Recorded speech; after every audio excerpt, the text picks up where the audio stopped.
श्याम बोली भागवत भगवान की जय। श्री हनुमान जी महाराज की जय।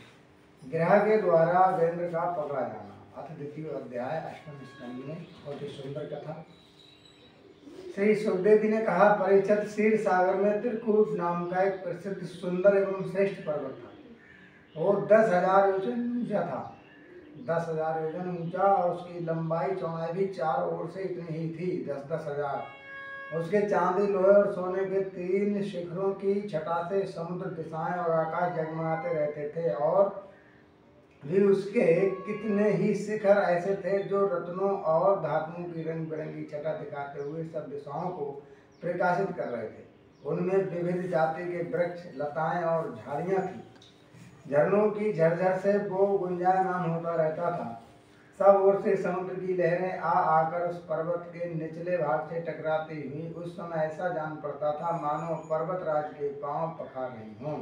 उस पर्वत के हरे पन्ने के पत्थरों से वहां की भूमि ऐसी सांवली हो रही थी जैसे उस पर हरी भरी दूब लग रही हो। उसकी कंदराओं में सिद्ध, चारण, गंधर्व, विद्याधर, नाग और अप्सराएं आदि विहार करने के लिए प्राय बने ही रहते थे। जब उसके संगीत की ध्वनि चट्टानों से टकराकर गुफाओं में प्रतिबंधित होने लगती थी, तब बड़े बड़े गर्वीले सिंह उसे दूर से ही सिंह की ध्वनि समझकर सह नहीं पाते थे और अपनी गर्जना से उसे दबाने के लिए और जोर से गरजने लगते थे। उस पर्वत की तलहटी तरह तरह के जंगली जानवरों के झुंडों से सुशोभित हो रही थी। अनेकों प्रकार के वृक्षों से भरे हुए देवताओं के उद्यान में सुंदर सुंदर पक्षी मधुर कंठ से चहकते रहते थे।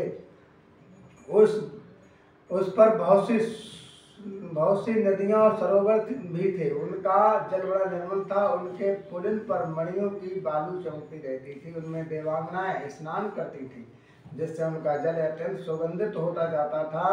उसकी सुरभि लेकर भीनी भीनी वायु चलती रहती थी। पर्वतराज त्रिकूट की तराई में भगवत प्रेमी महात्मा भगवान वरुण का एक उद्यान था। उसका नाम था ऋतुमान। उसमें देवांगनाएं क्रीड़ा करती रहती थी। उसमें सब और ऐसे दिव्य वृक्ष शोभायमान थे जो फलों और फूलों से सर्वदा लगे रहते थे।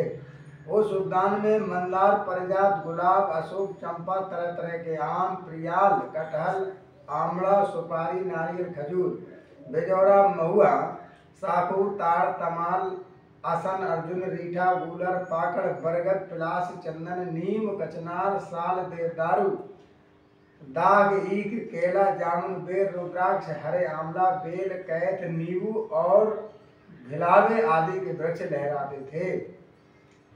उस उद्यान में एक बड़ी भारी संख्या में ये वृक्ष थे, और सरोवर में एक से एक बड़ा वृक्ष सुंदर उस सरोवर में था। उसमें सुनहले कमल खिल रहे थे, और भी विविध जाति के कुमुद, उत्पल, प्रहार, सतल आदि कमलों की अनूठी छटा छिटक रही थी। मतवाले भौरे गूंज रहे थे। मनोहर पक्षी कर्लभ कर रहे थे। हंस, कांडव, चक्रवाक और सारस दल के दल भरे हुए थे।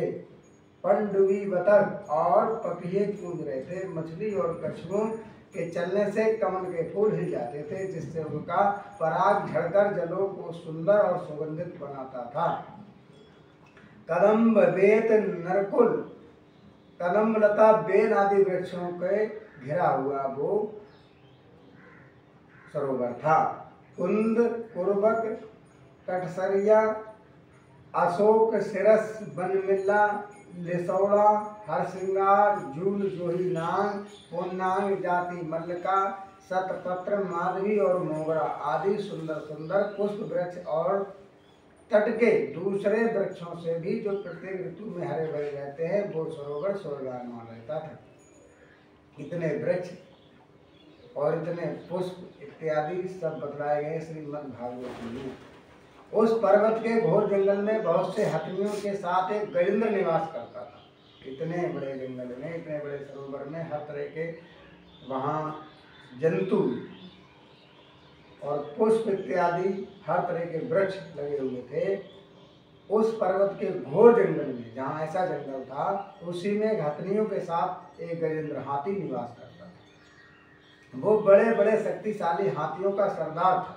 एक दिन वो उसी पर्वत पर अपनी हथनियों के साथ कांटे वाले कीचक, बांस, बेंत, बड़ी बड़ी झाड़ियां और पेड़ों को रौंदता हुआ घूमता हुआ जा रहा था। उसकी गंध मात्र से भी सिंह, बाघ, गैंडे आदि हिरण्य जंतु, नांग तथा काले गोरे सरभ और चमड़ी गाय आदि डरकर भाग जाएगा। सिर्फ उन्हें पता लग जाए कि गजराज रास्ते पे आ रहा तो बड़े बड़े सिंह भी उस रास्ते को छोड़ करके भाग जाया करते थे। और उसकी कृपा से भेड़िए, सुअर, रीछ, भैंसे, सल्ल, लंगूर तथा कुत्ते, बंदर, हिरण और खरगोश आदि शुद्र जीव सब कहीं निर्भय विचरते रहते थे। उनसे कोई नहीं बोलता। उनके पीछे पीछे हथनियों के छोटे छोटे बच्चे दौड़ रहे थे। बड़े बड़े हाथी और हथनियां भी उसे घेरे हुए चल रही थी। उसकी धमक से पहाड़ एक बार को कांप उठता था। उसके गंड स्थल से टपकते हुए मद का पान करने के लिए साथ साथ घोड़े उमड़ते जा रहे थे। मद के कारण उसके नेत्र विहल हो रहे थे। बड़े जोर की धूप थी, इसलिए वो व्याकुल हो गया और उसे तथा उसके साथियों को प्यास भी सताने लगी। उस समय दूर से ही कमल के पराग से सुवासित वायु की गंध सूंघ कर वो उसी सरोवर की ओर चल पड़ा, जिसकी शीतलता और सुगंध लेकर वायु आ रही थी। थोड़ी ही देर में वेग से चलकर वो सरोवर के तट पर पहुंच गया। उस सरोवर का जल अत्यंत निर्मल एवं अमृत के समान मधुर था। सुनहरे और अरुण कमलों की केसर से वो महकता आता था। गंधर्व ने पहले तो उसमें घुसकर अपने सूंड से उठाकर जी भर के जल पिया। फिर उस जल में स्नान करके अपनी थकान मिटाई। गजेंद्र ग्रस्त पुरुषों की भांति मोहग्रस्त होकर अपनी सूंड से जल की फुहारें छोड़ छोड़कर साथ की हथनियों और बच्चों को नहलाने लगा तथा उनके मुंह में सूंड डालकर जल पिलाने लगा। भगवान की माया से मोहित हुआ गजेंद्र उन्मत्त हो रहा था। उस बेचारे को इस बात का पता ही न था कि मेरे सिर पर बहुत बड़ी विपत्ति मंडरा रही है। हे परीक्षित, गजेंद्र जिस समय इतना उन्मत्त हो रहा था, उसी समय प्रलब्ध की प्रेरणा से एक बलवान गिरह ने क्रोध में भरकर उसका पैर पकड़ लिया। इस प्रकार अकस्मात विपत्ति में पड़कर उस बलवान गजेंद्र ने अपनी शक्ति के अनुसार अपने को छुड़ाने की बड़ी चेष्टा की, परंतु छुड़ा नहीं सका। दूसरे हाथी हथनियों और बच्चों के साथ उन्होंने देखा कि अपने स्वामी को बलवान गिरह बड़े वेग से खींच रहा है और वे बहुत घबरा रहे हैं। उन्हें बड़ा दुख हुआ। वे वहीं विकलता से चिंगाड़ने लगे। बहुतों ने उसे सहायता पहुंचाकर जल से बाहर निकाल लेना चाहा, परंतु इसमें वो असमर्थ रहे। गजेंद्र और गिरह अपनी अपनी पूरी शक्ति लगाकर भिड़े हुए थे। कभी गजेंद्र गिरह को बाहर खींच लाता तो कभी गिरह गजेंद्र को भीतर खींच लेता था। परीक्षित, इस प्रकार उनको लड़ते लड़ते 1000 वर्ष बीत गए और दोनों ही जीते रहे। ये घटना देखकर देवता भी आश्चर्यचकित हो गए। अंत में बहुत दिनों बाद बार बार जल में खींचे जाने से गजेंद्र का शरीर स्थिर पड़ गया। ना तो उसके शरीर में बल रह गया और ना उनमें उत्साह। शक्ति ही क्षीण हो गई। इधर गिरा तो जलचर ही जल का जानवर ठहरा, इसलिए उसकी शक्ति क्षीण होने के स्थान पर बढ़ गई और वो बड़े उत्साह से और भी बल लगाकर गजेंद्र को खींचने लगा। इस प्रकार देहमानी गजेंद्र अकस्मात प्राण संकट में पड़ गया और अपने को छुड़ाने की सर्वथा असमर्थ वो हो गया। बहुत देर तक उसने अपने छुटकारे के उपाय पर विचार किया। अंत में वो इस निश्चय पर पहुंचा, ये गिरह विधाता की फांसी ही है।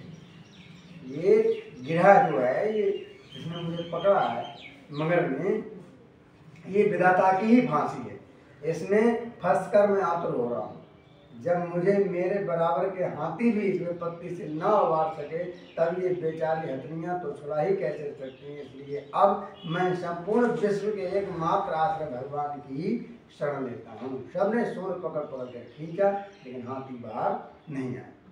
मगर जोर लगाता था, हाथी को अंदर ले जाता था, हाथी जोर लगाता था, बाहर आ जाता था। लेकिन 10-20 दिन की बात थोड़ी, तो 1000 वर्ष तक ऐसा ही हुआ। काल बड़ा बली है। ये सांप के समान बड़े प्रचंड वेग से सबको निगल जाने के लिए ही दौड़ता है। इससे अत्यंत भयभीत होकर जो कोई भगवान के शरण में चला जाता है उसे वे प्रभु अवश्य बचा लेते हैं। उनके भय से भीत होकर मृत्यु भी अपना काम ठीक ठीक पूरा करा करता है। वही प्रभु सबके आश्रय है, मैं उन्हीं की शरण ग्रहण करता हूँ।